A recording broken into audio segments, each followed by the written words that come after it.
Hey guys, just wanted to show this. It's a BuckeyeThon sweatshirt I'm wearing. I got signed by a couple of the cancer patients the other night. I went out to their fashion show night just briefly after practice last Wednesday and got to spend some time with some of those kids. Man, I just wanted to shed a little light on them, man. And they're the real heroes. So they're fighting the real battles, and thought I'd wear this and try and spread the word about BuckeyeThon. Took down Penn State this week, and they have like the biggest thon in the country, and it's really cool what they do. But I think it'd be cool if we could make BuckeyeThon that big too. So just wanted to shed some light on it. All right, awesome, thank you.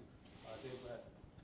Will, I was going to ask this anyway, but this is a great example. You just seem like such a natural leader.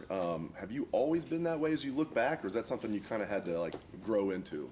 I think I would say a part of it is just personality. I kind of like to be the guy that kind of runs things a little bit, and I like to kind of have that authority over a group, and I feel like some of that is personality a little bit, but I definitely wasn't like that maybe my freshman year of college. It took a lot of years to kind of develop a sort of intrinsic confidence and a sort of sense of self-righteousness and just kind of a sense of self-security, and it takes years to develop that. But once you kind of develop that and you're comfortable in yourself and you're confident enough to believe in yourself no matter what happens, I feel like that just allows you to play free and play for your brothers. And that's something I've always wanted to do, is listen, man, this is bigger than me. It's not a one person thing. It's not about me here.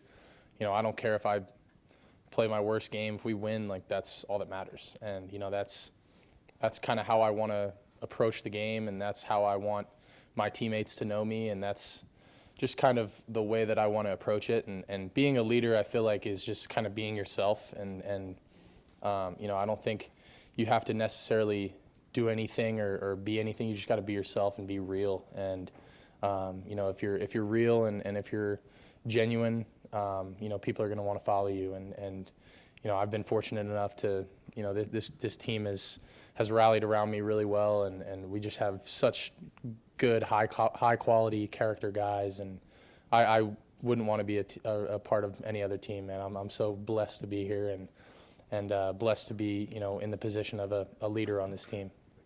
Thank you. Well,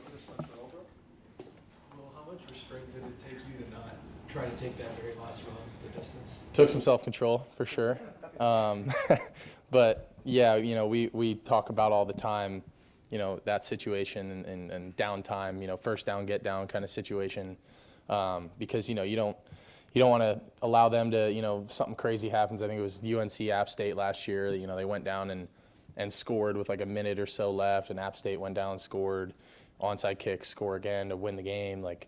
You never know what's going to happen. So as much as I would have loved to take in a 40-yard house call on that last play, it's better to win the game. And as much as probably could have gotten a couple more yards out of it and stat padded a little bit, but I wasn't thinking about that in the moment.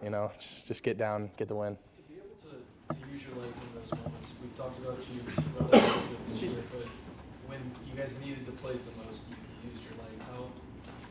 How important is that for you guys moving forward, that you showed that you can get a great ball? Yeah, it's big. I feel like we talk about, in these matchup games, in these big games, especially on the road, my legs are going to become a big piece. And when the game's on the line, when it comes down to it, that's when things happen. And if a guy gets out of his gap or undisciplined or whatever, then I'm going to pull the ball. And I feel like it just makes it so much harder to defend us as a team, and we're more able to do that in those clutch situations. And we ran the ball 11 times. I don't think I carried the ball. I don't think I pulled the ball on any of those kind of inside zone type plays until that last play. And so you can't do it without having successful downhill run plays, but it's being able to keep them honest every once in a while, and me being willing and ready to use my legs in those big moments is big. Right next door, Cameron. Well, what did you think the offensive line proved in that game, especially when you look at Carson and Donnie moving positions 5, 6 days before a big game like that? I can't say enough amazing things about those guys and the way that they stepped up and took on the challenge, because they were hearing it, man. I mean, we all felt it, you know. They were hearing the flack that they were getting. You know, we couldn't run the ball against Nebraska, and you know, obviously, you know, that's a team thing. You know, that's not just the O-line. That's everybody. And you know, we looked at it and we said, you know what, we're going to go physically impose our will on these guys, and I think we did that. And you know, I think, you know, Donnie moving out to left tackle for the first time, I don't think he's ever played tackle. Like, that was unbelievable, going against a guy like Abdul Carter, like, who's a hell of a player, and to you know, play as, you know, it wasn't perfect, but to play as good as he did, like, I mean, unbelievable. And Carson, to never play guard, you know, to come in like that. I mean, he's played a lot of football, so, you know, we all had all the trust in the world in him, but he played unbelievable. I think Tegra did a really good job. I think Seth played a hell of a game. Josh Fryer, like, those guys, they proved themselves right, you know, and they'd been hearing it. They wanted to prove everybody wrong, but they proved themselves right on Saturday. Talk about holding your will. Like, that's an attitude thing. How does that feed to the rest of the team? I mean, you talk about Hugh and Trey laid some blocks for you in your run game that were big in there as well. How does that feed to everybody? It's very contagious, and when you're physical, downhill, running the ball, especially on the road, that takes the air out of a defense, man. You could see it. You can watch on that last drive. You can just tell. Like, I don't think they really believed that they were going to stop us, especially after we come out and take a quarterback sneak for 5 yards. I mean, you know, that deflates you as a defense. That's not a good feeling when you get 11 plays running the ball right at you like that. It's deflating, man, and it's inflating for an offense and for a team. You know, it's like you go out there and it's just, you know that you're going to get 5-6 yards on every carry, and it really makes you feel good. And, you know, it gets you into good situations and into second and shorts, and where you can take shots, and then third and shorts where you can get a little more creative and they don't know if you're going to run or pass. And it's just, overall, when you're able to run the ball and impose your will like that and play as physical and downhill as we did up front, hard to stop. Yeah, Coach Day was saying that you have a real knack at moving on from play to play. If you have a bad play, you're just on to the next. Is that something you've always had? Is that a wiring you issue? Has it evolved over your career? Did you used to be just okay at it or bad at it? I would say I was bad at it my freshman and sophomore year, to be honest with you. And I just felt it so many times, because I think my freshman year, 2020, I threw like 8 touchdowns, 10 or 11 picks, just was struggling, turning the ball over, and I just didn't know how to turn it around, you know. And when I finally realized that, you know, how important that next play after that pick is. And that was, I think it was really my junior year I figured that out. I think the first time I really experienced it was at West Virginia in 2022. It was a cold game. I threw a pick 6 against them early in the game, bad read, just threw a pick 6. And nobody said anything to me. And this was probably the first time that nobody had really said anything to me at K-State after a pick, and they were just like, let me alone. And I just went around to the whole offense. I was like, we're fine, you know, don't worry about it. Next play, they came out and we ran like a deep corner route off of a sprint out to the field. And when I felt like, oh, they're still believing in me, they're still throwing the ball, and I went out there and ripped it, and it was like one of my best throws of the day. And you know, when that moment happened, that was kind of the turning point where I was like, man, like, it's really about how you approach it and how you respond from it. And I threw a pick 6 early in the game, and I threw, I think, a pick 6 at West Virginia my freshman year, and I ended up throwing 3 picks that day. We lost.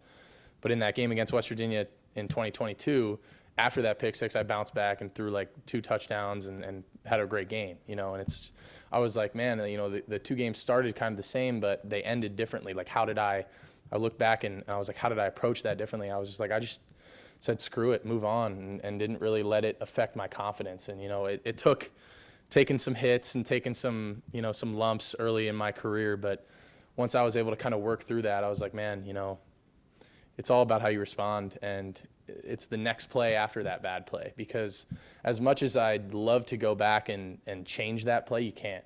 You can't do it. And so you just got to move on, and you got to make it right. And, you know, I think I've gotten better at that. I still could be better, you know, of course. But I've just played a lot of ball and seen a lot, and so I feel like not that much phases me anymore. Is this something you've done on your own, or have you had external help, whether it's a sports psychologist, a coach? Definitely a little bit of all that. I've worked with sports psychologists. I work with Sharon here. She's great.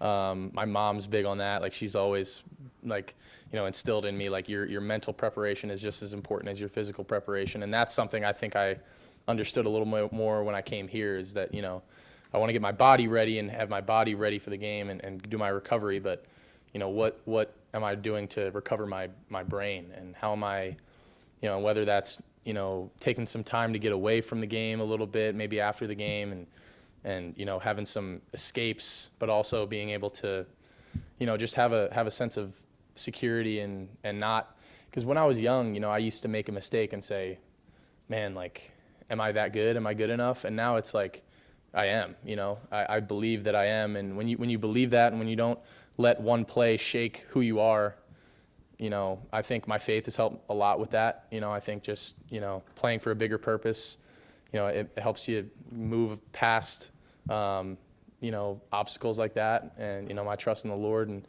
and just saying, I know you got a plan for me. And I think that's been a huge help for me too. Got time for 2 more, Austin?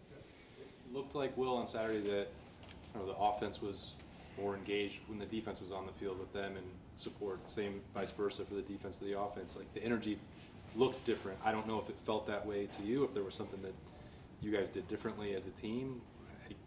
That's just the way it looked. It felt like that for sure. I don't know, I don't know if it was the the big game, big atmosphere. I knew that we preached during the week. Like, it's a big game. It was a crossroads for us, and it could kind of make or break our season a little bit. As much as we didn't really want to say that, it's kind of true. And we knew that, and I think we took that and we said, I think we kind of learned from that Nebraska game a little bit. We were a little flat, coming off that Oregon, off the bye week. I think we kind of took some things for granted, especially offensively. But we came out in that Penn State game and realized, I think it was kind of a kickstart for us, that Nebraska game, honestly, like, kind of showed us, like, man, we can't come out with no energy, no matter who it is. We have to have energy and create it for ourselves, because, there's no way to manufacture energy, especially on the field, other than by bringing it yourself. We'll wrap it up with Bill, front row. You came here to win a national championship. That's been the team's motto. Obviously, the quarterback's got to be a big part of that. You had some really nice plays on Saturday. You had some plays I know you won back. I'm curious what you saw in the interception. But the bigger question is, how confident are you that you are the guy to lead the team to a championship, the national championship, that you've got everything that's required to do that? I'm very confident. At this point in the season, if I were to sit here and say that I wasn't confident, I feel like that'd be a pretty big problem.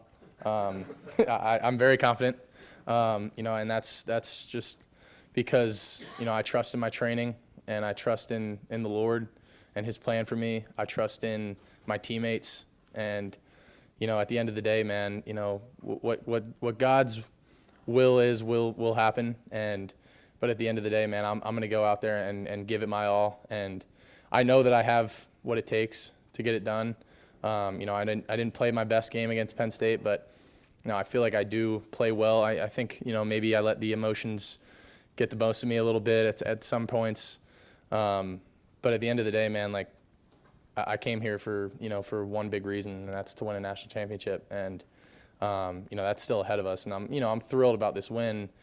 But, at this point, we're past it. It's just a stepping stone and what we needed to do to stay on the trajectory, to get to where we want to get. But, man, I believe in myself and my abilities, because, I got the best supporting cast in the country. And, I'm humble. I try to stay humble and just believe that I got to keep working and keep getting better. But, I think that's the encouraging thing too, is that, I feel like I've played pretty good football this year, but also haven't played my best, and I think that's still out in front of me. What did you or not see on that six? They kind of played a different kind of coverage over Mech and Jeremiah. They really did like a kind of a cone-ish coverage in and out. So it kind of started off looking a little bit like man. I thought it was man. They kind of in and out at it. Kid made a good play, jumped the route. Should have probably just gotten backside, worked my dig concept to the backside. Tried to force something early in the game and back to bite me. And, again, that, whether that was the excitement, the emotions, just trying to make something happen, rather than letting it happen. Yeah, that was kind of what I saw. But, just got to learn from it. Well, thank you. Thank you, guys. Go Bucks.